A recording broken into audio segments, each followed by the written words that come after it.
Sapat na basehan para ma-impeach si Vice President Sara Duterte. Yan ang napagkaisahang pasya ng House Committee on Justice sa ika-4 na impeachment hearing kahapon. Pero giit ng kampo ng bise, labag sa saligang batas ang ginagawang pagdinig ng komite. Yan ang express report. Kasi pagdinig hearing.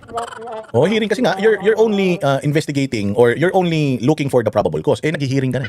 Hindi na clarificatory questions nagte-testify na Unang-una sa lahat, NBI. Ang NBI, sa akin ng gobyerno yan. Pwedeng dyan ka kasi diyan ka hihingi ng clearance. Halimbawa, ako, testigo, meron akong sinabi. Si NBI, yung magsasabi whether yung testimonya ko is accurate or not. Kumbaga, pwedeng gamitin si NBI as malaking tulong para sa desisyon ng mga huwes whether totoo o hindi yung sinasabi ng testigo. Ang problema dito kasi, ang tumitestigo, yung NBI na mismo. Di ba?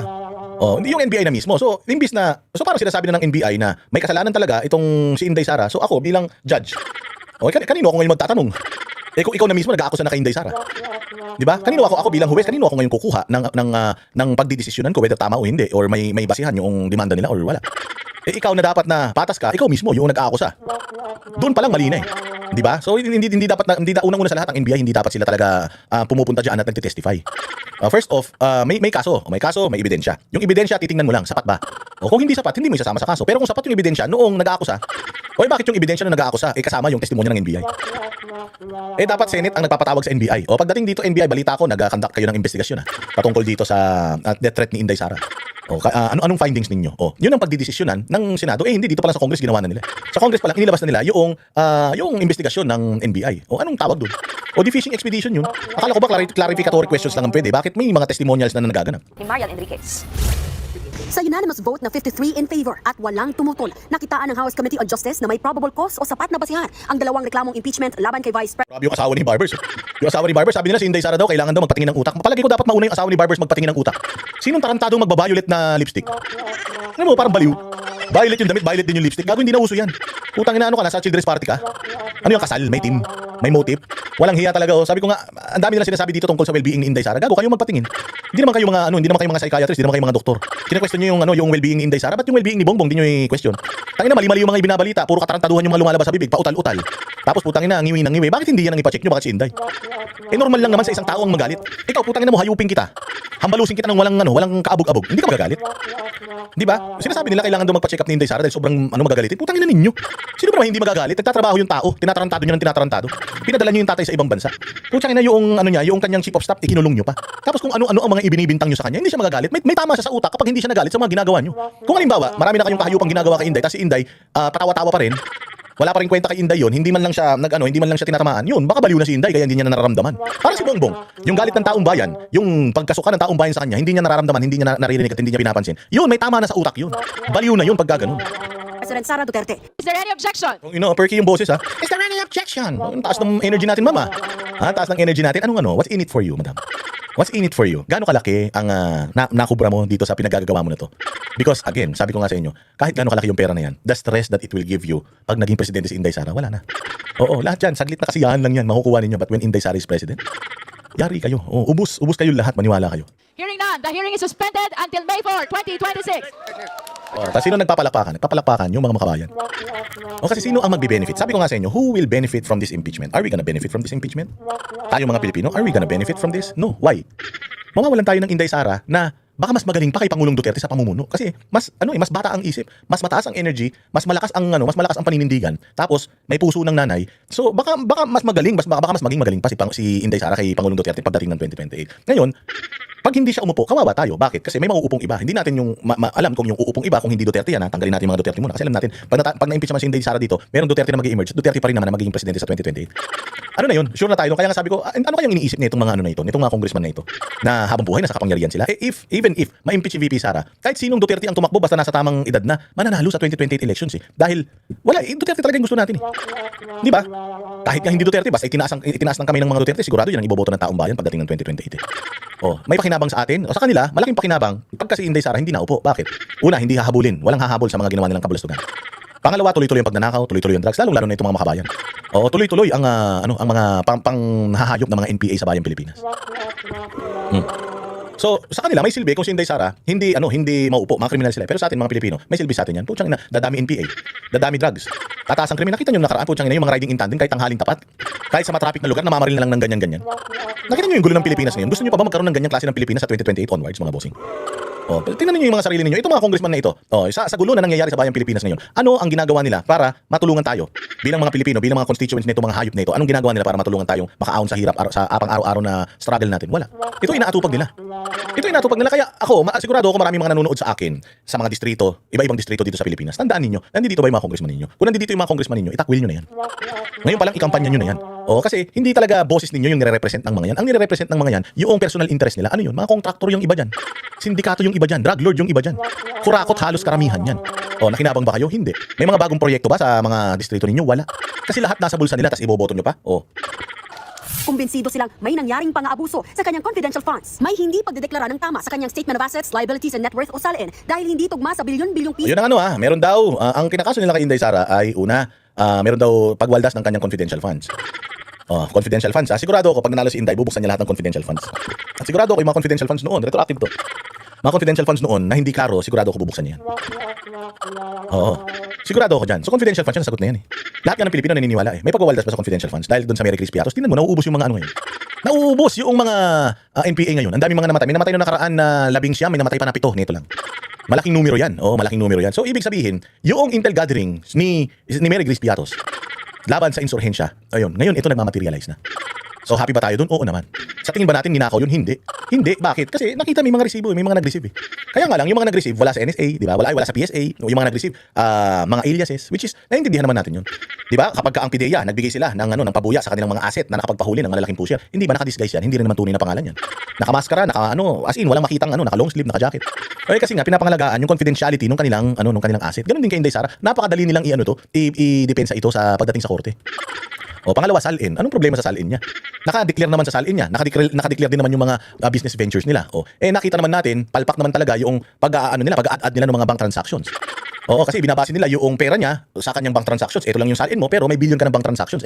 Pinaliwanag na natin yun. Noong panahon ni Corona, walang nagpapaliwanag noon. Pero ngayon, panahon ni VP, makikita natin na matatalino ng mga Pilipino. Mantakin mo yung pumasok sa akin pera, tsaka lumabas na pera, pinag-add mo, tapos hinanap mo. Gago. Yung pumasok sa akin, lumabas din, di zero na yun. May pumasok sa akin isa, may lumabas na isa, naging dalawa. Hahanapin mo yung dalawa kung nasaan. Gago.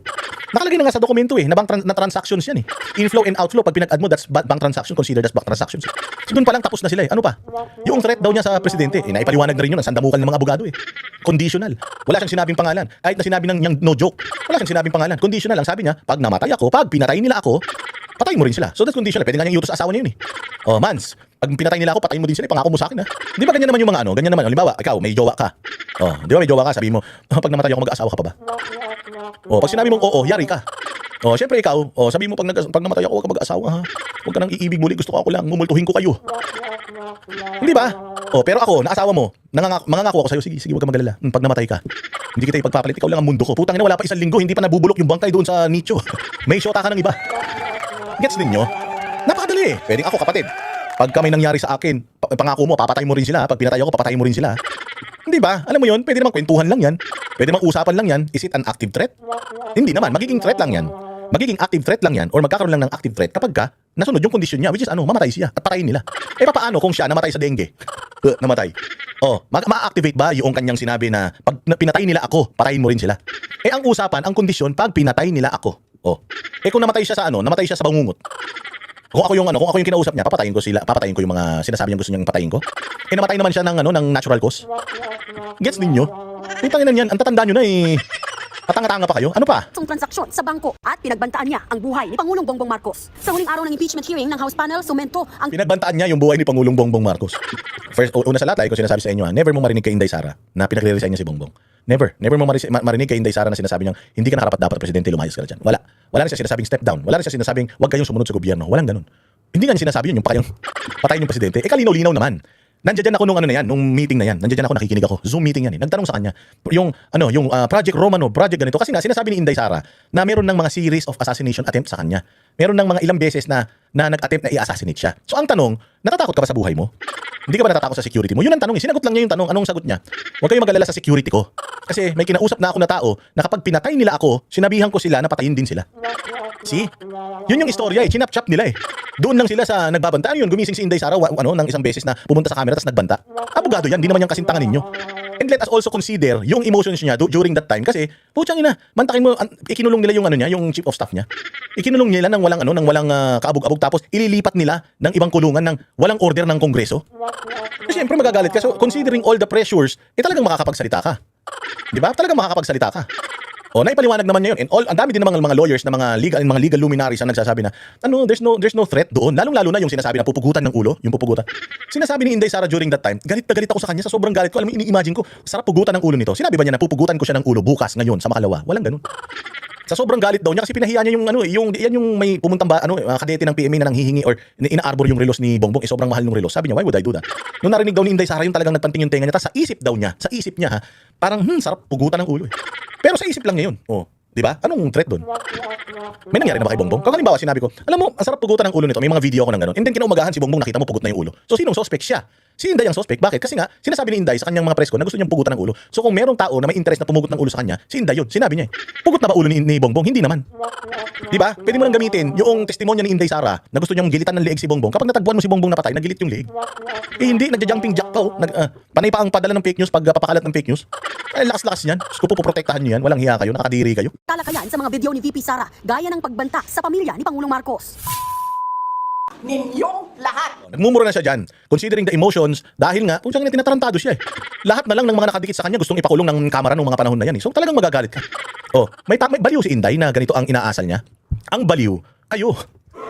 Ang baliw kayo. Ang baliw si Bongbong at saka si Claire Castro. Mali na yung mga pinagsasabi. Putyang ina, hindi kayo mag-apologize. Yun ang baliw. Pero ito si Inday, may intindihan ko ba ako bilang isang normal na tao? May intindihan ko kung ganito ang inaasal ni Inday during that time? Oo. Since day one. Binola mo sila. Binola mo sila. Sinabi mo, unity. Itutuloy mo yung proyekto ni Pangulong Duterte. Ayaw kong tumakbong presidente, tatakbo ko ng mayor, pinilit nyo ako mag-vice president. Pinilit nyo ako mag-vice president, ang dami nyo ipinangako sa akin. Nung nanalo tayo, ang una nyong ginawa, tinablan nyo yung mga ipinangako nyo sa akin. Pangalawa, pinalibing ng tatay ko yung magulang ninyo, tapos ipinadala nyo yung tatay ko sa abroad, pinakidnap ninyo. Tapos ang damukal, pati ba naman yung kay OJC na tumutulong sa Pilipinas, tumutulong sa mga Pilipino, simbahan, tahimik na nagdadasal lang sa kanilang banal na dako, binaboy-baboy ninyo, may namatay pa. Hindi ako magagalit niyan. Tapos yung Davao City, na iniingat-ingatan nila, pinaganda nila, tinatarantado ni Torre. Kung ano-ano ang ikinakaso kay Baste, ano-ano yung kinakaso kay Pulong, yung kapatid na bunsong babae, kung ano-anong paninira. Tapos eto pa, yung mga staff niya na nananahimik, ginigipit sa Kongreso, muntik pa siyang ipitin sa ambulansya, hindi ka magagalit niyan.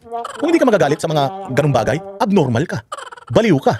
O hindi ba? So tayo mga kababayan, intindihan ba natin si Inday Sara kung nagkaroon siya ng ganitong, sabihin na natin meltdown or outburst? Hindi. Ganyan din ako Ganyan din ako. Naliligo din ng mura yung mga yan sa akin. Hindi pa ako ginaganito ha. Pinagmumura ko na yung mga yan. Gusto ko na ba silang mamatay? Sa isip ko nananalangin ako sana bangungutin na yung mga yan. Hindi ko sila papatayin. Hindi ko sila paparilin, sasaksakin or what. Pero nananalangin ako. Masama nga manalangin na mamatay na sila pero nananalangin ako mamatay sila Hindi pa nila ginagawa sa akin yan ha. Si Inday Sara pa kaya? Pakidnap yung magulang. Tapos ginigipit yung buong pamilya. Hindi ka ba magkaaganito? Normal na tao to. Oo, ito ang pagpapakita na si Inday Sara is a normal person. Yung magagalit ka sa mga injustices, magalit ka sa mga paglabag sa karapatang pantao, that's normal. Pero kung yung karapatang pantao na nilabag, anuhin mo pa, i-back up mo pa, putang ina, baliw ka no. Katulad niya mga congressman, panay ang labag, katulad ng Malacanang, panay ang fake news. Normal lang na magalit tayo. Huwag kang mag-alala, ma'am, sa security ko. Ayun yung sagot, huwag kang mag-alala ma'am sa security ko kasi ang tinatanong dito yung security niya Kasi maraming beses siyang in-assassinate. Tapos yung yung kanyang security pinupull out. So anong plano? Hindi ba? Kasi may kinausap na ako na tao. Sinabi ko sa kanya, kapag pinatay ako, patayin mo si BBM, si Sam Araneta, at si Martin Romualdez. Pag pinatay ako, ilagay na nga natin sa senaryo Kung si Inday Sara natinik siya ng bangus, ganun. Tapos namatay siya. So mag-activate ba yung sinasabi niyang threat? Hindi. Kasi ang linaw may condition Pag pinatay ako. Kung na, hindi kayo uubra dyan. Lahat ng mga abogado, word per word, pagka inano mo yan, talagang inisa-isa mo, walang active threat dyan. Mismong NBI ang nagsabi, hindi yan edited at hindi rin AI.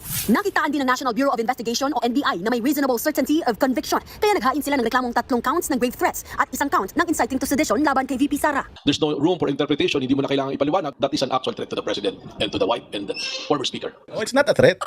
It is not a threat kasi the threat will only get or be activated or ma-activate lang yung sinasabi niyong threat if something happens to her. If papatayin ako.